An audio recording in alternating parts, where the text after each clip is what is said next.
So we are live, but it appears we're using a picture of me and Hamza Georges that we did ages ago. So maybe some of his friends will pop in. Hamza is not going to be here. Assalamu alaikum, Muhammad Abdurrahman. Jazakumullah khairan. What we're doing now is, hopefully this magically appears now. MashaAllah, yes. Shahir, you're live on the stream. MashaAllah, tabarakallah. Bismillah, alhamdulillah, wa salatu rasulillah. Brothers and sisters, this is an experiment we're doing. Shahid is our new news editor. He's been working hard, bringing you some key news stories from around the world and around the ummah. And one of the things that we noticed in some of the surveys and stuff that we've been doing is lots of brothers and sisters, they want to see a Muslim or an Islamic kind of reflection on current affairs and news and what's happening in the world around us. And mashallah tabarakallah, we've got a very active news department in Islam 21C, and we thought let's try these regular live streams just to discuss some of the key news stories in the last week or so. So it gives me great pleasure to introduce Shahid. He's our news editor. Assalamu alaikum, Shahid. Walaikum assalam. So this is a kind of fake salam because we've been testing the stream for the last half an hour or something.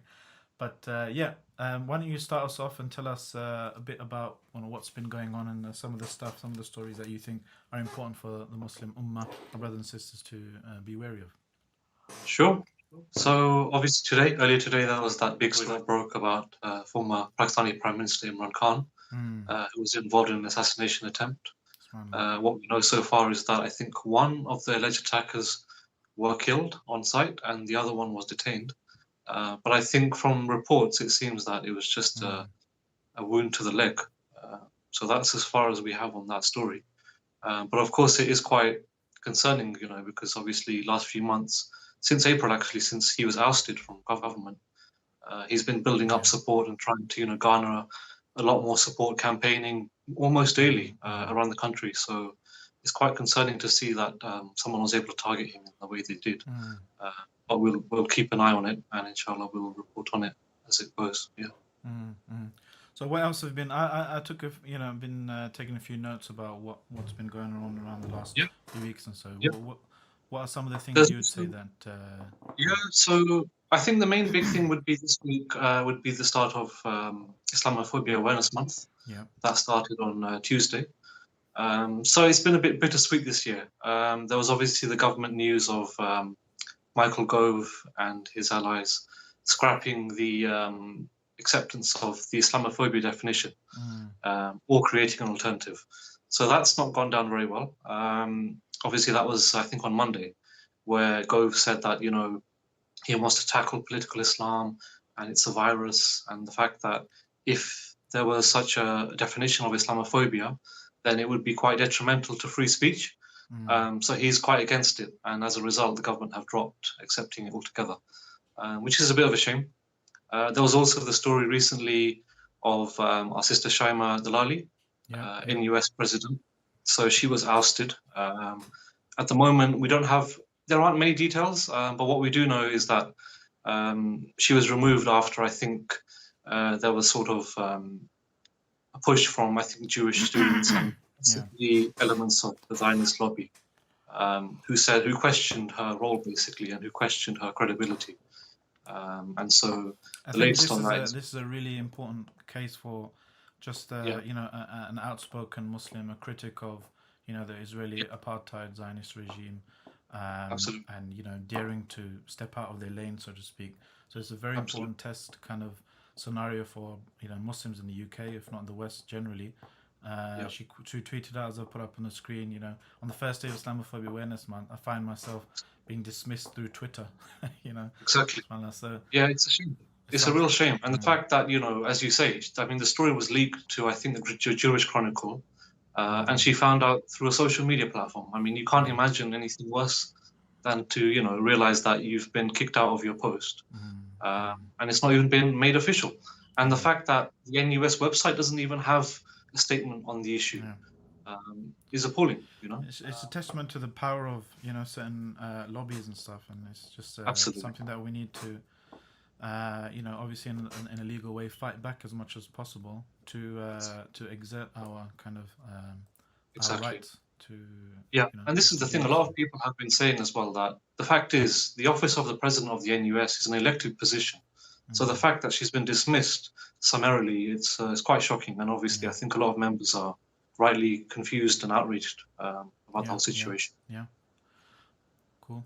What else has been going on these last few days and weeks? We've also had the Israeli election. So that took place on Tuesday, and majority of the votes are in. It's looking as though Netanyahu will be back, unfortunately. Yeah.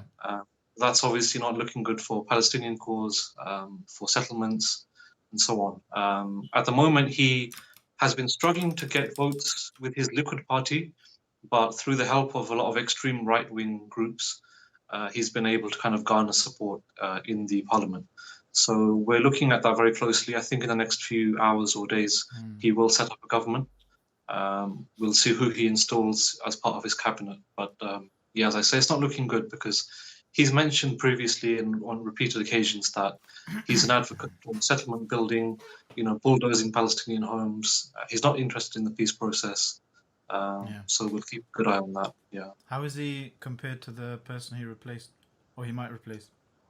So Yair Lapid, I'm not sure if I'm pronouncing his name properly, but he's a bit more of a centrist figure. So Netanyahu is way further on the right in that sense. So yeah, it's not looking good. But as I said, he's not formed a government yet. The votes are still being counted, so nothing's been done yet. Not make it easy for the Palestinian brothers and sisters. Yeah, exactly. There was also the news recently of brothers and sisters. You may remember the Leicester disorder that happened in September, and the mayor recently commissioned an independent inquiry into that, led by Dr. Chris Allen of the University of Leicester. But as expected, a lot of Hindu groups, individuals, Hindutva-affiliated people have been trying to almost derail it before it's even begun. And along the same lines, the Henry Jackson Society, the notorious think tank, has also been trying to kind of influence the inquiry. But hopefully, it will go ahead and it will report on its findings in early 2023. So hopefully the community can rebuild after those violent scenes that happened. Yeah. I've been in touch with some brothers and sisters on the ground there. There's Majid Freeman, who's been quite active on social media. I think this is a... Do you think? How do you think the maybe a nice segue to another story? How do you think the appointment of Rishi Sunak is going to affect all of this stuff? It's a difficult one to say because at a first glance you'd think, well, he seems like a safe pair of hands compared to Liz Truss, compared to Boris Johnson. But then again, he has said in the past that he's a proud Hindu. And he's proud of his heritage, so that may come into it. It may skew his views on these situations. It's hard to tell at the moment. But there is also, actually funny you mentioned Rishi Sunak, because his father-in-law, his mother-in-law have been impacted by the BJP in recent years. Yeah. And so obviously Narendra Modi as Indian Prime Minister, he's obviously the head of the BJP. And a few years back, Sunak's father-in-law, Narayana Murthy, was directly targeted by Modi and his government because what happened was Murthy had commented in public saying that India's health systems, their bridges, their water supply, everything is collapsing. And Modi kind of took offense to that. So he started going after his charitable foundation. And after that, funnily enough, Murthy completely changed track. And he started to say, he started singing his praises about the government, saying, Modi is the best, the Indian economy is at the strongest point in the last 300 years, and so on. So if Sunak's father-in-law can be affected in such a way, then it begs the question: will Sunak also be in the pocket of Modi and the BJP? Because if his father-in-law is not immune to this, then it's a bit concerning that the Prime Minister's father-in-law can be targeted in such a way. So we'll see. I feel like ideally, if the local members, local council, and the community in Leicester can be allowed to deal with the situation themselves, that would be best.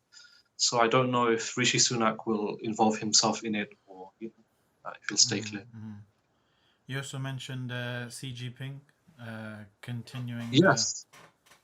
Yes, that's right. So he was recently elected for his third term in power. It's recently quite unprecedented. The last person to hold the position for 3 terms was Chairman Mao. Chairman.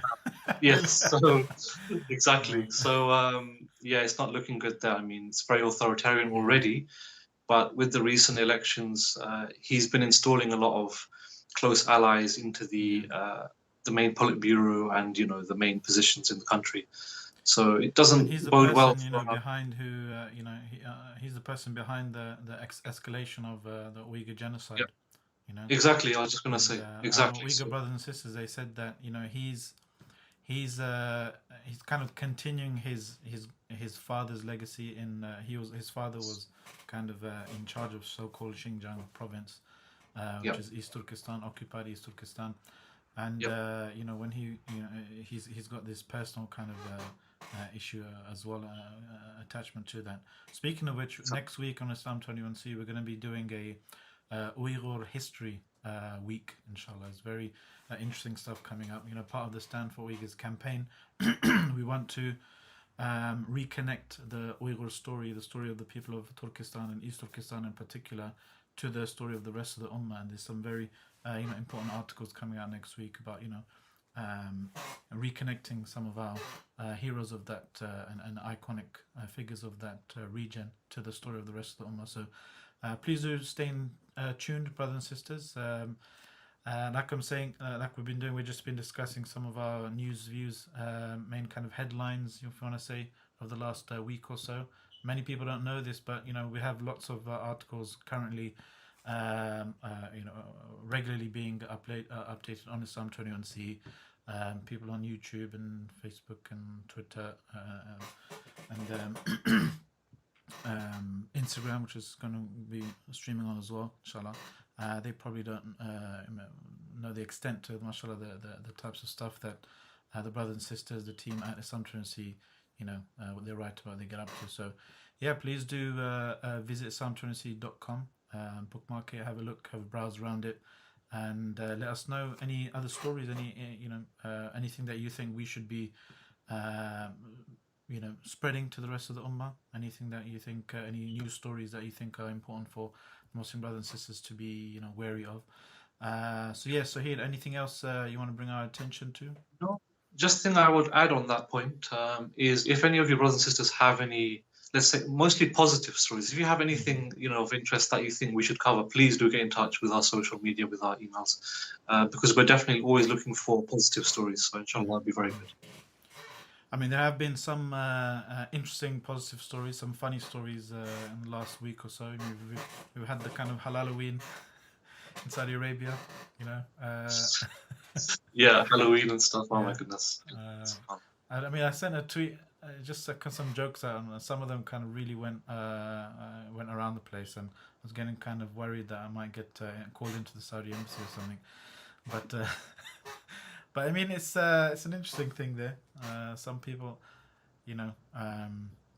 obviously Saudi Arabia has this kind of reputation of being, where the haram and so forth is. But I do get the kind of maybe some people, young people in particular, probably feel that there were too many restrictions on them. They want to let their hair down, so to speak. People, we don't have the same kind of reaction to Egypt or UAE, other places in the Arab world. So that was one of the arguments that people have, that we're being too harsh or too strict on Saudi youngsters. But it's also a bit funny to see a zombie wearing shamar and stuff. Yeah, absolutely. There was also the old what was I gonna say? There was Andrew Tate becoming Muslim. That's a big thing. I mean, a lot of people have been not a lot, but a few people were wondering why we haven't spoken about that, and that's because generally, and it's quite an important point of from a Tarbawi perspective, if somebody is a very, obviously somebody becomes Muslims, we make dua for them, we're happy for them, Allah guide them further and so forth, and guide other people through them. But it's important not to cause a fitna or cause a dilemma or some kind of problem for some people, because it's such a polarizing figure. That's why we haven't just been kind of silent on the matter. Um, I mean, I saw these, tweets and pictures and messages going around that, someone even said, if he becomes Muslim, if people will kind of make a big deal about his conversion, that I'm going to leave Islam. Waliyahudhu billah. you know, Obviously it's not excusable behavior, but we at least have a duty not to, push people away from the deen and cause a fitna and so forth for people. The Sahaba would say, speak to people on their own level, and you don't want to be the cause of somebody going far away from the deen for whatever reason. So that's the reason why we haven't kind of officially written much about Andrew Tate and so forth. But time will tell. Inshallah, may Allah guide him and guide more people through him, and through all of us. Inshallah. Anything else before we log off? This is just a test, brothers and sisters. Let us know if you like this kind of live stream. If it worked. First time I've been trying to do this kind of thing. And again, if you want to read more about these stories that we discuss, head over to islam20c.com and subscribe to the mailing list as well. If you like this live stream video thingy, click the like button, give us a comment below, let us know any stories you want to cover, like Shahid mentioned, particularly positive stories, and subscribe to be at the front of the queue when something else comes out. Tomorrow we're going to be publishing probably our next podcast, very interesting one, with an interesting guest, unscripted podcast. And next week, as I said, is going to be our Uyghur history week, inshallah. So please do stay tuned for that. Shahid, any final words? No, that's all really. Jazakallah khair everyone for attending, and hope it went well. If there's any suggestions, do let us know, inshallah, so we can continue to improve. Okay, that's it. Jazakallah khairan. Assalamu alaikum wa rahmatullahi wa barakatuh. I'm going to close the stream now. Hopefully it will work without causing a meltdown.